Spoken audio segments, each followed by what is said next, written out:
إلهي ألاف إلهي الشيطان اللعين الرجيم. بسم الله الرحمن الرحيم. الحمد والثناء لله رب العالمين بارئ الخلائق أجمعين باعث الأنبياء والمرسلين، ثم الصلاة والسلام على سيدنا ونبينا وحبيب قلوبنا أبي القاسم المصطفى محمد. اللهم صل على محمد وعلى أهل بيته الطيبين الطاهرين المعصومين المكرمين المنتجبين، لا سيما بقية الله في العالمين، روحي وأرواح العالمين لتراب مقدمه الفداء، ولعنة الله على أعدائهم أجمعين إلى قيام يوم الدين. For the hastening and the return of our Imam, recite the salawat. For his health and well-being, recite the second one louder.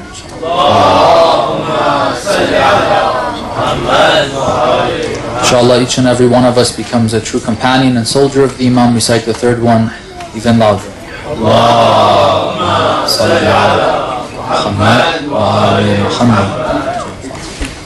Over the course of the last week or so, maybe close to 10 nights, we were trying to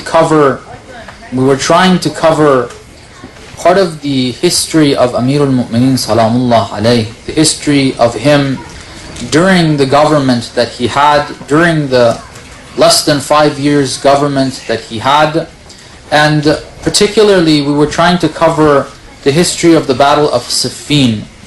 The importance and the relevance of that for us was that when it comes to practice, when it comes to preparation for the coming of our Imam, the most difficult part becomes the social responsibilities. When our responsibilities involve society, involve people, it's not just between us and God, it's not just a prayer, it's not just a fast.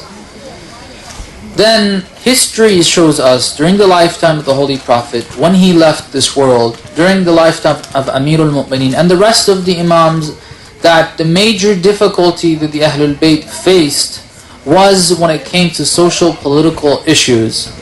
And some of the problems that the companions had, the people around the Ahlul Bayt had, with trying to follow through with the teachings of the Ahlul Bayt. We tried to benefit from that. Now, what I want to say, and what I want to kind of drift the discussion from this night onwards to, is let's look at the philosophy behind why there is a government in Islam in the first place. Why is it important in Islam? Why is that wilayah of Amirul Mu'mineen Salamullah alayh? Our understanding of the word wilayah, and we've said this a number of times, the word wilayah means governance. The word wilayah means considering him one that is supposed to lead society and everybody else has got to follow through. That is government. Why was that even important in the first place? Why did Islam stress on that? Why is it that when the Holy Prophet got the chance, the first time he got the chance, and that is the beginning of his stay in Medina, he set up a government? Why is it that Amirul Mu'mineen stresses on the importance of that? Why is it that the lady Fatimah Zahra Salamullah alayha puts her life on this? Okay. Preserving the idea that there is a religious imamah, there is a relationship with you or between you and an imam, just a religious figure that has nothing to do with government and how society is run.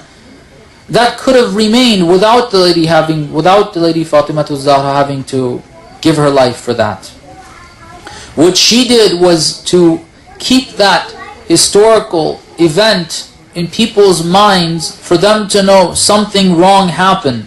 The imamah of Amirul Mu'mineen wasn't taken away from him. He's the imam. As the Holy Prophet said regarding Imam Hassan and Imam al-Husayn Salamullah alayhima, said Al-Hasan wal-Husayn imaman qama aw qa'ada Whether they are ruling or they don't, they are your imams. That imamah can't be taken away. People accept it, they don't accept it, doesn't matter. The imamah is there. What was taken away from them was government. Okay.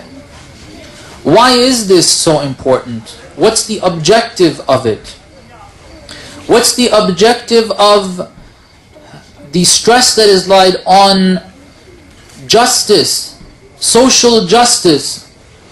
I think we had it in these sessions. The Imam in his Dua Makarim al-Akhlaq, when he wants to talk about taqwa, he says, one of the first things that he says is Bastul Adl. Give us the tawfiq to perform our responsibilities towards you in spreading justice. What's justice good for? What's the importance of it? Why do people have to lose their lives for this? Why couldn't Amirul Mu'mineen just say, you know what, forget this, Muawiyah doesn't want it, alright, we'll just leave him there. Why is it that the Imam says, no, I see that it's either I have got to go and fight, or I am giving up my religion. These are his words. He said, I looked at this, I looked at it, through it, inside out, from beginning to end, fighting or not fighting, and I realized that it's either that I'm going to go and fight, or I'm giving up my religion in Allah. Why is it so important? To then later on say that we have this concept, even during the time of the occultation, which is its own discussion. Why is this even important? What's the philosophy behind it? What's the objective? And once we learn that objective, I want to go and focus a little bit on that. The objective of government in Islam is to prepare the grounds to make life, to make social life, family life, lives for individuals in a way, and that's what justice is for. Justice is there to allow people to have a reasonable life without oppressors trying to take from them what they have, without them having to struggle too much for their livelihood. The Islamic government is supposed to provide all of that. Make the grounds and prepare the grounds for what? For the purpose of the human being to reach its perfection. That's the purpose of government. Amirul Mu'mineen is not worried about himself ruling over others.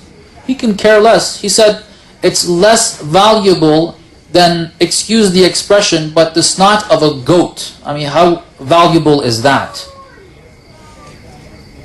That's what he said. He said, it's less valuable than that. I don't want to rule over you people. That's not the point. The point is, he's worried about the people. He wants to help the people. If justice is there, if the proper government is there, people's souls are going to grow. When Islam stresses on the importance on the dunya, as we have from the AhlulBayt, that when poverty comes in, Iman and faith goes out the other door. An Islamic government has got to be there to make sure that the rich don't take from the poor. They give what is their responsibility to give. Make life evened out for all people in order that everybody can move towards Allah subhanahu wa ta'ala.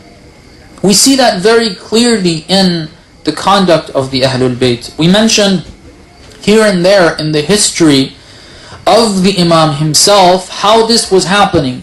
During the time before he became the ruler or the governor, the Khalifa, the rulings, the simple rulings which are just means through which we are supposed to get closer to Allah subhanahu wa ta'ala and increase our iman, increase our faith, increase our taqwa, increase our ma'rifah, our knowledge of Allah subhanahu wa ta'ala through these a'mal. The means through which we're supposed to get closer to Allah are changed, and they no longer have the quality of getting us close to Allah. When you change the form of wudu, it's not what God told you to do. When you change the form of prayer, then it's not what Allah subhanahu wa ta'ala told you to do. It doesn't have the same effect. These happened during the 25 years that the Imam says, I was patient. They changed it. They changed prayer, they changed adhan, they changed hajj, they changed a number of things. And when the Imam comes to power, he starts to correct these one by one. Taraweeh, in Battle of Jamal, that's the first time they started doing Taraweeh. He said it's wrong. It didn't work. They did their own Taraweeh. In Kufa, the second year, they again wanted to do Taraweeh.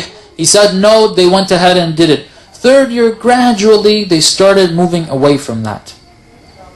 Wudu, he started teaching them. Prayer, he started teaching them.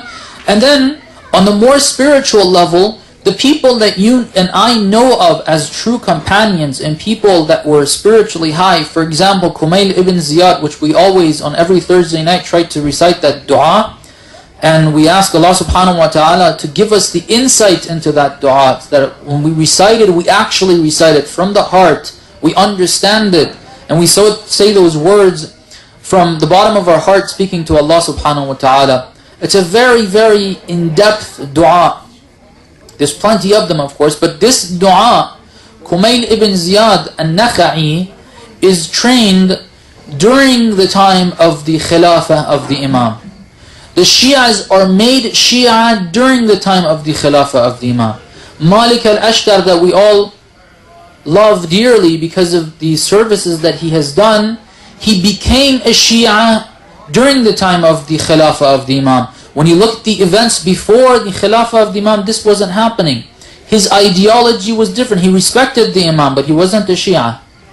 Kumail ibn Ziyad and all the other ones have similar stories. Even Ammar ibn Yasir, he's a great companion of the Holy Prophet, but he's not the same before and after, because what the Imam is able to express is that. So, point being that the government of the Ahlul Bayt and the government of the Imam of our time, the objective of it is to help us grow spiritually, get closer to Allah subhanahu wa ta'ala. That's what the Imam wants to do. And of course, what we've talked about is that in order for that to happen, you need to have some people that have trained themselves and elevated themselves to a spiritual level where they can be the soldiers to make that possible. However, the objective of it is to actually make that widespread, make and allow people, all people, to have the opportunity without having obstacles, without having haram billboards and haram activities around them that call them towards sin, without having all of that, and with having the proper information about religion, having the true leaders before you that can help you out to be able to grow. So if we want to prepare for the coming of the Imam, but also reach the objective of why the Imam is trying to do this in the first place, we've got to focus on our spirituality. There's a balance that has got to be struck between our personal life, our spirituality, and our responsibilities in society and the political ones that we've been talking about. It's a very important balance that needs to be struck. Amirul Mu'mineen, at night, we have this hadith. At night, worshipper, speaking to Allah subhanahu wa ta'ala. During the day, taking care of his responsibilities in the marketplace, making sure justice is there. Nobody's selling things too expensive. Nobody's taking and violating anybody else's right. There's got to be a balance between the two. Most of us, unfortunately, the way I've observed at least, different communities we go to, some people are too strong on their political side, their social side. They want to be active. The youth activism, which is very good, having programs, inviting speakers, having workshops, having camps, all these are great. There's nothing wrong with it. However, if that becomes the goal, then that's the first step in the wrong direction. And a lot of times it becomes like that. A lot of times, many times, or I can say, maybe one can even say most of the times, you see that the people are a little too involved. They're running the show all the time. For the most part, you don't find that spirituality. It's all about what can we do to have more people to have this program. Why aren't people coming? And it's all about others. What about myself? The whole thing is, I'm doing this responsibility, I'm trying to fulfill this social responsibility as a religious responsibility. It's supposed to get me closer to Allah subhanahu wa ta'ala, not keep me away. And then on the other hand, some people focus too much on, they think, on spirituality, and they leave this aspect out, the political and social aspect out. That's also not fulfilling our responsibility. So what we're trying to do from tonight onwards is we want to strike a balance. We want to talk about the objective of it a little bit. In doing so, and trying to remind us of some of the more spiritual guidelines that we have in Islam, and increasing our knowledge in regards to that, I thought that one of the best things that we can do is to go over a surah of the Holy Quran, part of it, of course. It's a very long surah, we can't go through all of it, but we'll try to go on over some of the concept in the beginning verses of this surah. And that is Surah Al-Mu'minun. What is the description of the believers? What are the believers and the mu'mineen supposed to be like? Want to benefit from the Holy Quran. Before I begin talking about the surah, the specific surah, let me say a few words about the Holy Quran itself. This is the month of Quran. This is the month of the revelation of it, and this is the month that we are supposed to recite it. And of course, it should be the beginning, a head start. We need to recite the Holy Quran on a regular, daily basis throughout the year. The hadith says from one of the AhlulBayt, they're asked, how long should it take? Is it okay, the companion asks, is it okay for us to recite the Holy Quran from cover to cover in the course of 3 to 4 days? The Imam says, during regular months, no, that's a little too much. During regular months, do recite the Holy Quran, the entirety of it, in 7 days. In the month of Ramadan, do it in 3 or 4 days. And we're lucky if we do it in the month of Ramadan even once. But I'm trying to give you the vision of what the Ahlul-Bayt are expecting. Some of the ulama do this. They go over the entire verses of the Holy Quran within a week. We're not going to be able to do that for most of us, but at least reciting the Holy Quran on a regular basis, on a daily basis. We have hadith about the Shia, the description of the Shia.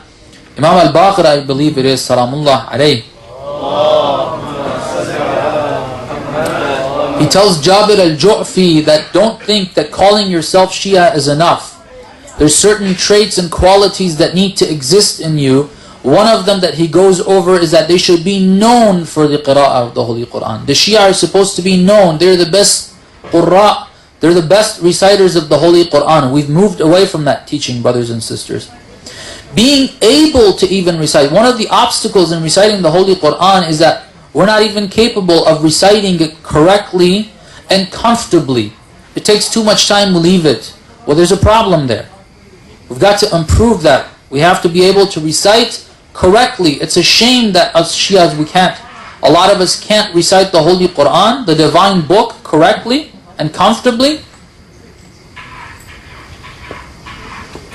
We've got to do that for parents, for the youth that are going to be parents. If you haven't gotten it yourself, the correct pronunciations, the correct recitation of the Holy Quran is important. The Arabic is the Quran. English is not Quran. Farsi is not Quran. Urdu is not Quran. Malaysian is not Quran. None of that is the Quran. The Arabic is the Quran. These are all translations of the Quran. There's nothing wrong with reading a translation, but we have to be able to read the Quran itself. Developing that correct pronunciation, you know, for your salat, it's necessary to pronounce, according to all the maraja that I've seen, and I haven't seen any difference of opinion. You need to pronounce those letters correctly. Sad and Sin should be different, Tha should be different, Dad and Dha and Dhal and Za, these are all different, they should be pronounced the right way.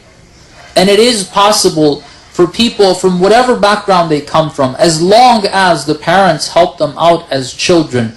Look at a clear example. Ayatollah Khamenei, may Allah prolong his life and give him good health. When he pronounces, the Arabs say that this is the best pronunciation you can find. And he's not an Arab. Originally he is, he's Sayyid, but You know what I mean? He didn't grow up in an Arab country. He grew up in Mashhad. You can do it. You just have to start early. Start your children early. Don't get them listening to the wrong pronunciations when they're children.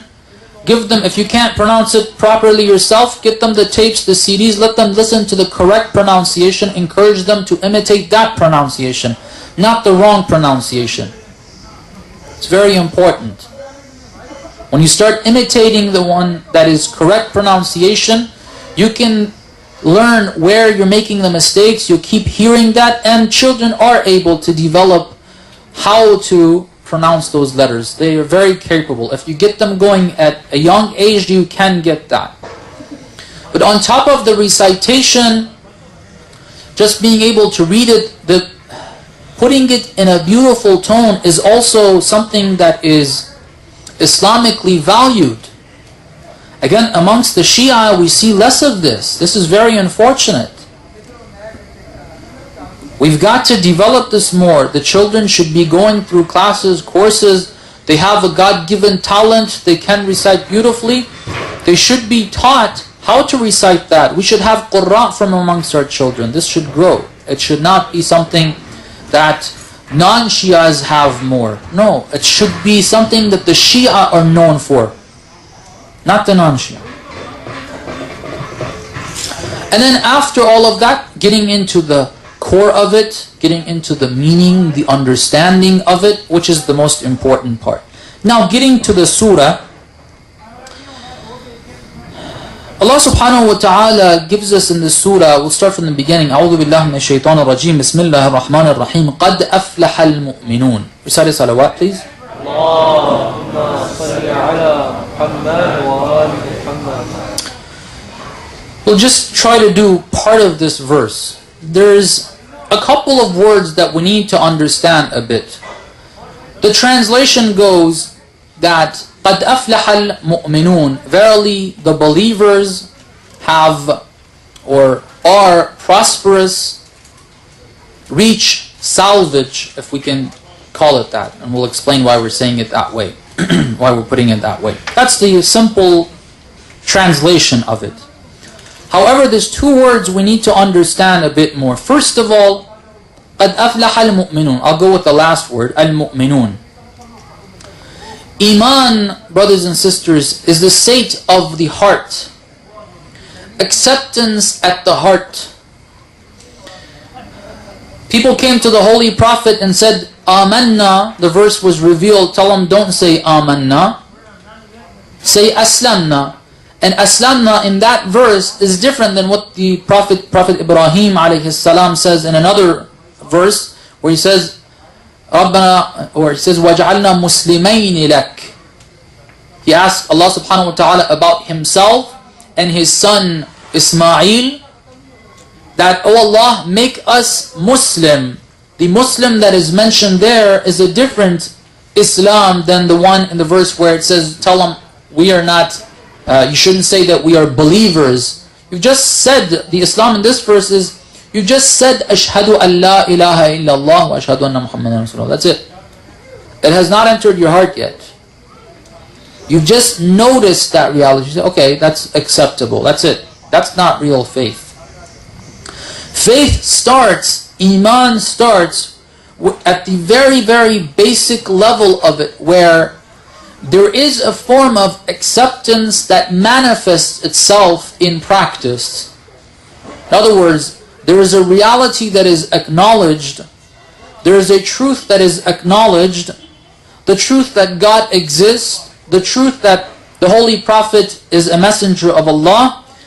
Accepting and acknowledging that truth exists, that has implications. The implication is, if God is the Lord, because we say La ilaha or Ashhadu an la ilaha illallah. When you say that, Ilah means He is the creator, He is the Rabb, and that's why He deserves worship. That's what Ilah means. Ilah means worthy of worship. He's worthy of worship. He is the creator, He is the Lord. If that is the case, He's worthy of worship, then you've got to listen to whatever He says. Okay, that's the implication of it. If somebody just acknowledges God exists, but does not accept to or accept the implications, which are that he needs to practice what they say, and that's not called faith. We have the verse says, وَجَحَدُوا بِهَا وَاسْتَيْقَنَتْهَا أَنفُسُهُم. They were 100% sure about the reality of the teaching of this prophet. I think it's about Prophet Musa ala nabiyina wa alihi wa alayhi salam. They were sure about it. They had no doubt. وَاسْتَيْقَنَتْهَا. The word yaqeen is used, the root of the word. It means certainty and surety. They were 100% sure what he's saying is right. But وَجَحَدُوا بِهَا. They didn't want to accept it. The acknowledgement, realizing the truth is there, but they didn't want to accept the implication. That's where the difference between iman and kufr is. So the point is, there's got to be some level of practice with that. If there is no practice with that, that's not iman. And from here we can kind of gather that the stronger the iman is, it reflects upon the actions more. Some people say, oh, you need to have that pure heart. You don't really need to practice these little details, and that's what spirituality can be. No, spirituality is higher faith. Faith in Allah subhanahu wa ta'ala that is grown to higher levels. That's what faith and that's what iman, that's what spirituality is. It's not getting in touch with jinns or angels or seeing weird things. That's not what spirituality is all about. The spirituality is about getting closer to Allah subhanahu wa ta'ala. And that's an increase in faith. So the more one's faith increases, there's got to be more manifestations in his action. And actually, according to the verses and the ahadith, the more the practice is, the more the faith is going to increase. And iman starts at a basic level. It starts in terms of learning some terminology in the Holy Quran. What's the difference between a mu'min and a muttaqi? Every muttaqi is a mu'min, but not every mu'min is a muttaqi. How is that? Because we said for one to be considered a mu'min, they need to have some level of practice. Pray once in a while, some of the days of fasting, little something is enough to be considered the bare minimum requirement of being considered a mu'min. However, taqwa is where one has reached a level that they are not committing any sins. They're refraining from all of the muharramat, every single one of them, and not even mistakenly. What I mean by mistake is where the temptation is very strong and we end up committing it and we say we didn't really mean that. Well, that's not a mistake, all right? But we say it slipped. Okay. None of that. Muttaqi is one that does not commit any sins. Now, what I want to say is, after understanding that little bit about iman, what the verse is talking about here in regards to iman is a higher level of faith. It's not that bare minimum with just a little bit of practice, because the descriptions that will follow would make it clear. We'll get to that inshallah. So it's talking about the people that have reached taqwa and even beyond that. However, why is the word mu'min used in that case? Well, because taqwa refers to the dimension of the fear of Allah subhanahu wa ta'ala and practice, whereas iman talks about the state of the heart. Iman talks about the state of the heart.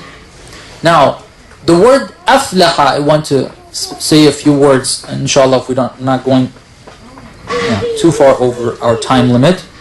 Recite a salawat, please. It says, قَدْ أَفْلَحَ الْمُؤْمِنُونَ. These people, if you increase your faith, the result of it is that you're going to have falah. What is falah? Falah has two, or the meaning of it, the literal meaning of it is to be victorious, but what it means in this context, or in all the contexts in the Holy Quran that it's used, is being victorious in this life and in the hereafter. which the other two words that can be used is prosperity in this life and salvation in the hereafter. I think we've talked about a little bit, we've tried to explain in the past few sessions, and it needs to be re-emphasized every once in a while. We need to keep thinking about it, about how Iman and faith helps us be prosperous in this life. It allows us to enjoy this life better. Iman, true Iman, okay, is not one that prevents us from having fun in this world, the ones that are actually fun. Iman doesn't prevent us from having a prosperous life, the prosperity that is beneficial to us.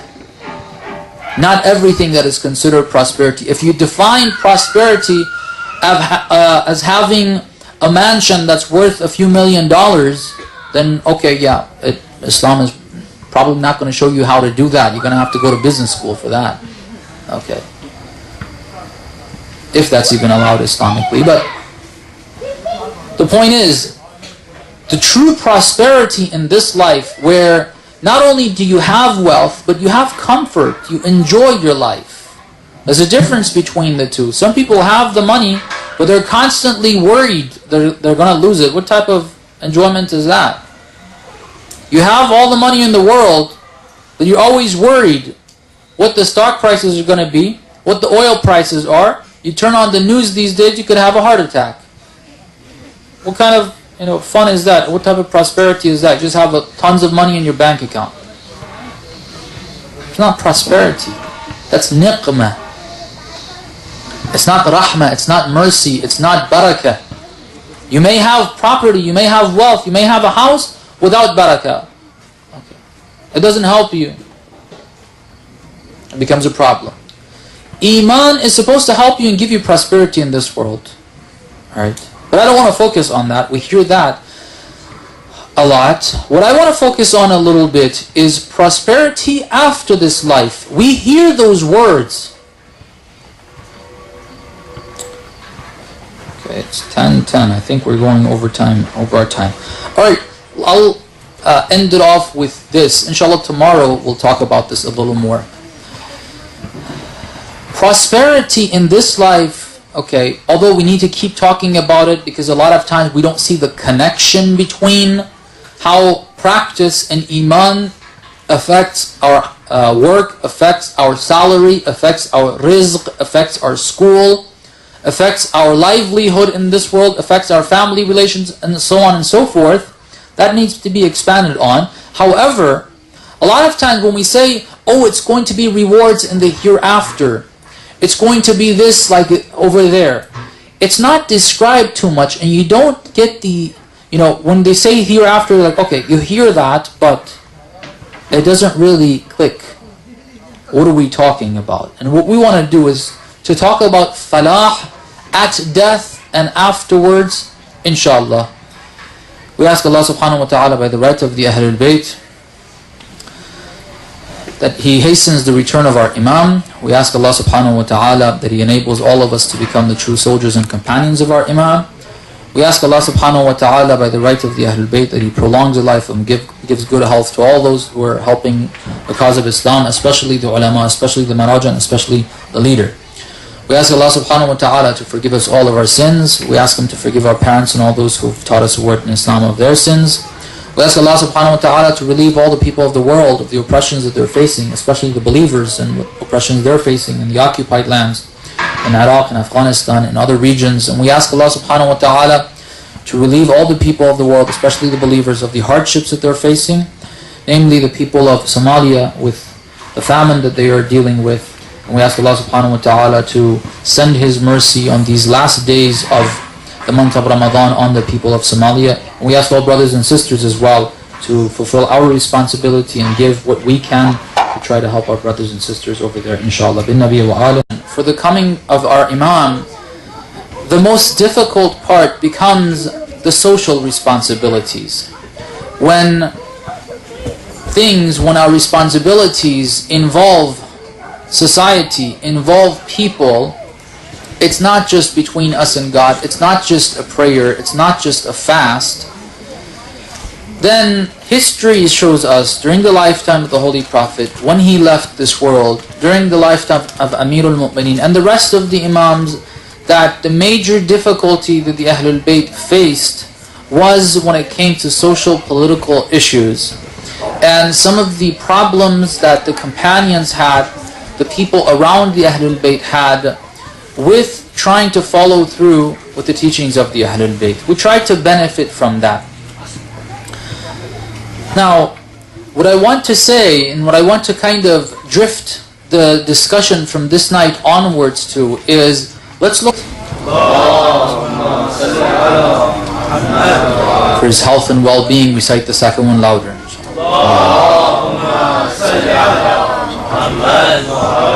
Inshallah, each and every one of us becomes a true companion and soldier of the Imam. Recite the third one even louder.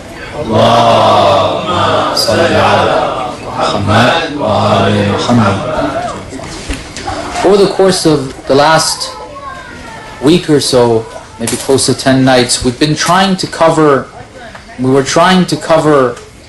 part of the history of Amirul Mu'mineen Salamullah alayh, the history of him during the government that he had, during the less than 5 years government that he had, and particularly we were trying to cover the history of the Battle of Siffin.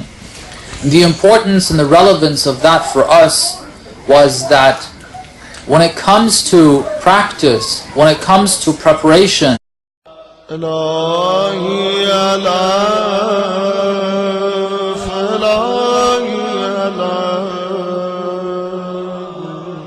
الشيطان اللعين الرجيم بسم الله الرحمن الرحيم الحمد والثناء لله رب العالمين بارئ الخلائق أجمعين باعث الأنبياء والمرسلين ثم الصلاة والسلام على سيدنا ونبينا وحبيب قلوبنا أبي القاسم المصطفى محمد اللهم صل على محمد وعلى أهل بيته الطيبين الطاهرين المعصومين المكرمين المنتجبين لا سيما بقية الله في العالمين روحي وأرواح العالمين لتراب مقدمه الفداء ولعنة الله على أعدائهم أجمعين إلى قيام يوم الدين. For the hastening and the return of our Imam, recite salawat. Look at the philosophy behind why there is a government in Islam in the first place.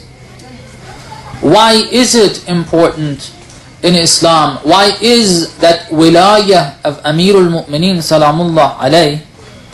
Our understanding of the word wilayah, and we've said this a number of times, the word wilayah means governance. The word wilayah means considering him one that is supposed to lead society and everybody else has got to follow through. That is government. Why was that even important in the first place? Why did Islam stress on that? Why is it that when the Holy Prophet got the chance, the first time he got the chance, and that is the beginning of his stay in Medina, he set up a government? Why is it that Amirul Mu'mineen stresses on the importance of that? Why is it that the lady Fatimah Zahra Salamullah alayha puts her life on this? Okay. Preserving the idea that there is a religious imamah, there is a relationship with you or between you and an imam, just a religious figure that has nothing to do with government and how society is run. That could have remained without the lady Fatimah Zahra having to give her life for that. What she did was to keep that historical event in people's minds for them to know something wrong happened. The imamah of Amirul Mu'mineen wasn't taken away from him. He's the imam. As the Holy Prophet said regarding Imam Hassan and Imam al-Husayn Salamullah alayhima, said Al-Hasan wal-Husayn imaman qama aw qa'ada. Whether they are ruling or they don't, they are your imams. That imamah can't be taken away. People accept it, they don't accept it, doesn't matter. The imamah